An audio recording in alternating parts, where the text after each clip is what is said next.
Between 20 and 30 Irish citizens are expected to leave Gaza through the Rafah crossing today. And the news comes alongside reports that the Al-Shifa hospital was entered by Israeli forces this morning, marking the latest chapter in the military operation, which has been ongoing since the Hamas attacks of the 7th of October. Joining me now is Mary Lawlor, UN Special Rapporteur on Human Rights Defenders. Mary, good morning and welcome. Thank you. Good morning. Now, what are you hearing yourself from both sides in this conflict? Well, I am in contact with Israeli human rights defenders from Gaza and also from the West Bank. And the kind of things that I am hearing, first of all, from the Israeli human rights defenders is that there is a huge fear in Israel. And there is huge polarization and huge hostility. And they feel that what is happening is that the basic humanity between that both Palestinians and Israelis are due is missing. And that anyone who speaks out, for example, to say that Palestinian civilians shouldn't suffer needlessly has to weigh their words because they risk being either verbally or physically attacked. So that's Israel. In West Bank, Shabar Jawin, who actually studied here at one time, he is saying that Israel is committing crimes away from the public eye because they don't want anyone to see. And we know that 172 Palestinians, including 46 children, have been killed by Israel. And also that it is emboldening settlers, and 8 people and 1 child have been killed by settlers since the 7th of October. And when we get to Gaza, I mean, we've all seen the footage of Gaza. It really is a wound to the soul. But Raji Sourani, who is the director of the Palestinian Center for Human Rights, his house was bombed twice. It was destroyed once and then he moved, and the second place he moved to was also bombed. He tried a few times to reach the south without success. But when he did start, he said 5 minutes after he started, the Israelis were shooting from the sea a convoy of people with white flags raised. He's now in Khan Yunis, and again, the bombardment. And I'll just read you what he said yesterday. He said the bombing in Khan Yunis, and this, remember, is in the south, over the last 3 days has not stopped. It's the hospital's place to collect dead bodies, but hospitals aren't functioning. Hundreds of bodies are in the streets for the last 2 weeks. 60% of Gaza City and North destroyed, and the streets and infrastructure. Tens of thousands are stuck in Gaza City. And 95% of no electricity or gas, food in Gaza City and the north is almost gone. And we know about, as you mentioned, Al-Shifa. There are over 2,000 people sheltering in Al-Shifa. The doctors there are still trying, but without medical support. Now, we know the Israeli troops are in there now. Yeah. There had been battles surrounding the hospital. There had been, obviously, an exchange of fire. They're inside the hospital now. One presumes that they're not doing anything nefarious to patients or to medical staff there. It appears they've headed for the basement to find out whether or not what they've been claiming all the time, whether or not there's a Hamas control center below that hospital. Yeah. Well, I mean, I do think for a start, we need to be very clear that what Hamas did was a complete and absolute act of terror. And it created this huge fear in Israel when all the people in Israel were killed, the 1,400 and 200 hostages, which is a crime against humanity, were taken. But the thing about international law is, victims of terror have to act in a way that doesn't compound. We've talked about proportionality and distinction. Distinguishing between protagonists in a war and civilians. And clearly, the Israelis are using very blunt instruments in that regard. Yeah, they're very blunt, and if you look at the numbers of dead, over 11,078 at last count. It goes up every day. 4,000. Every time we talk about this, you were tempted to go back to the very beginnings of the conflict, which go back to Balfour and people like that, the redrawing of the map of the Middle East, the removal, the ethnic cleansing of Palestinians from their own land. Yeah. But in this particular chapter, it was definitely provoked by Hamas, who knew, they know the form of the Israelis, they knew what would happen to their people, did they not? I suspect they did, but and I'm not making any excuses for Hamas. I was there actually after they were elected, and I spoke to the Independent Commission, and they confirmed that it was a free election, that the population were fed up of the corruption of the PLO.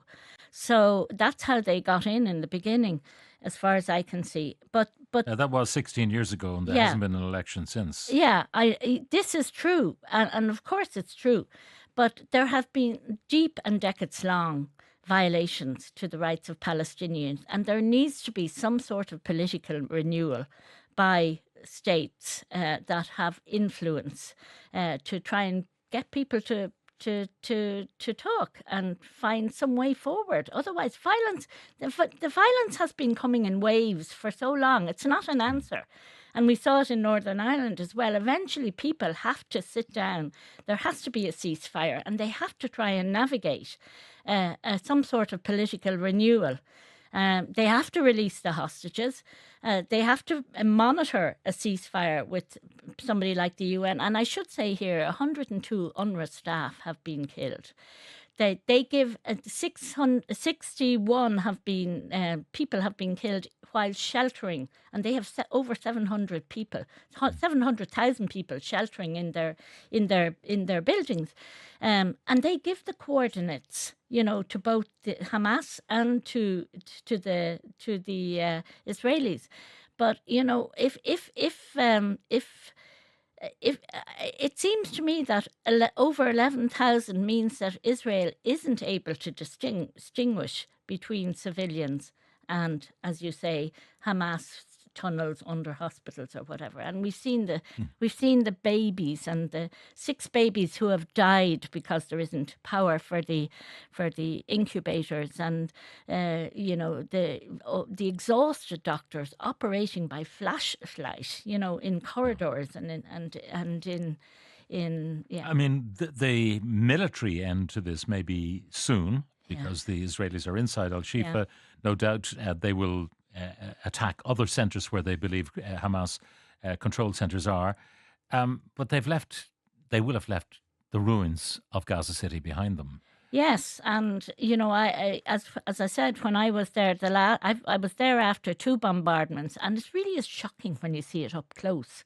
But this seems to be total destruction.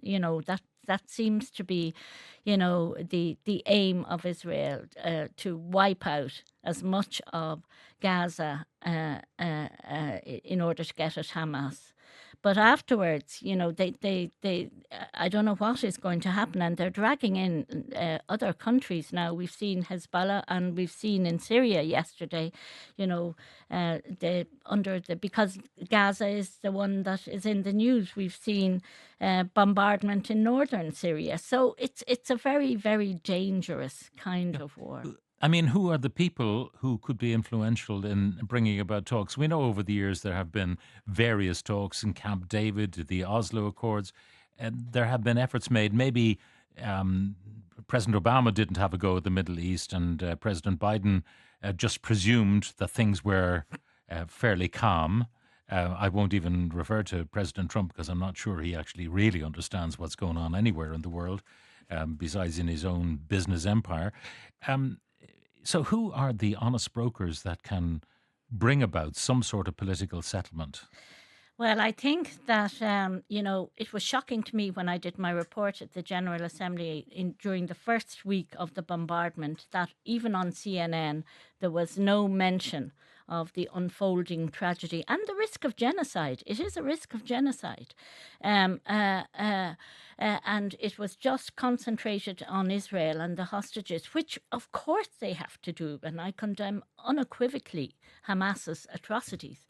But it's only in the last couple of weeks, I think, that pressure has been building, and we've seen steps taken by the EU, who was shameful in the beginning, and the US also, in my view, just unilaterally supporting Israel. But hang on a second. When Ursula von der Leyen went to Israel, this bombardment had not really started. The military response by the Israelis had not started when she kind of backed Israel, given the atrocity that had happened to the Israeli people. I mean, I always try to compare it to here. If in one day 800 people were killed here by terrorists, what would the reaction be? Yeah. So then, this. I think it was a bit later than that. I'd need to go back and look at the dates, but my recollection is it was certainly a few days into the bombardment of Gaza, but I could be wrong, Pat. Shona Murray is joining us now, Europe correspondent for Euronews. Shona, good morning. Good morning, Pat. Where are you as we speak? Because I know we couldn't talk to you at the top of the hour because you were actually going through a checkpoint. So where are you now? No, I'm in East Jerusalem. I'm actually covering the story of the rise of attacks against Palestinians in East Jerusalem by the police as a direct result of October 7th. There's been a rise, as we know, across the West Bank, settlers attacking Palestinians, the IDF and police. Also, nearly 200 Palestinians have been killed in the last few weeks. So I'm covering that story in East Jerusalem today. So I was just going through a bit of a security area, but all good. All good. East Jerusalem is a strange kind of a place because, when I was there some years ago, it is where all the holy places are. And the time was when you had Christians and Muslims and Jews living in relative harmony there because each wants to protect their own holy places. How has it changed? Yeah, I mean, it's over the years, it has just evolved into really a bit of a security nightmare. But as we know, in Silwan, which is an area where Palestinians lived, but is suffering a lot of house demolitions, around 10 to 15 house demolitions a month of Palestinian homes to allow settlers, Jewish settlers from around the world to move in because they want to be so close to the Jewish holy sites. Of course, the Palestinians of Silwan, they want to be close to the Al-Aqsa Mosque. Silwan goes back as far as Jesus' time. There's little pools here where they say Jesus, used to swim in or bathe in, and so on. So it's really important to so many people.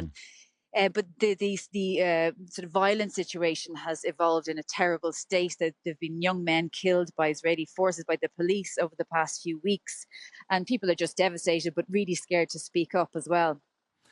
What are you hearing in Israel itself since you arrived there about what is going on in Gaza? What are ordinary Jewish people saying? Because, there are those who say you're doing this, but not in my name. You're doing it in the name of the state of Israel, but I don't like it. And then there are others who feel that, there is an eye for an eye. Yeah. To be honest with you, the consensus is, of course, nobody wants to see the bombardment and the deaths of thousands of children and the humanitarian crisis in Gaza evolve the way it has. But people aren't really looking at the same footage or understanding what's happening here in Israel because they're in such shock and complete trauma as to what happened on the 7th of October, specifically because they felt so vulnerable. It was many hours before the IDF or anyone came to rescue those in the kibbutz. So Hamas was able to do so much damage. And if you look at the photographs of how Hamas was able to take people out of their homes, handcuff them, shoot them, burn down homes, burn down cars. They had so many hours to do that, and there was no army or police in sight to save them. So they feel extremely vulnerable. And at the same time, their loved ones are in Gaza somewhere, 240 people, little children, elderly people, and they'd like to see them return. They need to see them return. So nobody's really focusing on the humanitarian crisis in Gaza. even though some people are saying, not in our name, we don't want to see the slaughter of these innocent babies, newborn babies in incubators. It's not their fault. But at the same time, they'd also like to see the end of Hamas. They also know that even if you were to kill every Hamas militant in the Shifa hospital or around there, because they believe that's where Hamas or have a command center, they know that the ideology of Hamas, will never die until there's peace and a two-state solution. Yeah, that is the fundamental problem. That trying to even do the geography of a two-state solution, given the separation between the West Bank and the Gaza Strip, and how that would be run, how that would be organised, given that, as you say, the ideology of Hamas, which is to destroy the state of Israel, is something that it might be very hard to negotiate around. Shona, I think we probably lost you there, but thank you very much for giving us that update. Finally, Mary, it's not a very optimistic scenario. You heard from Shona how ordinary Jewish people feel. They are concerned about what happened to them on the 7th of October and where their loved ones are, where the hostages are, probably under heavy bombardment from their own side, which is a difficult pill to swallow, because it could turn out that the IDF will actually kill some of the Israeli hostages in the bombardment. But that feeling in Israel that what was done to them on October the 7th was so awful that they'll turn a blind eye to the atrocities that may be being committed by their own side.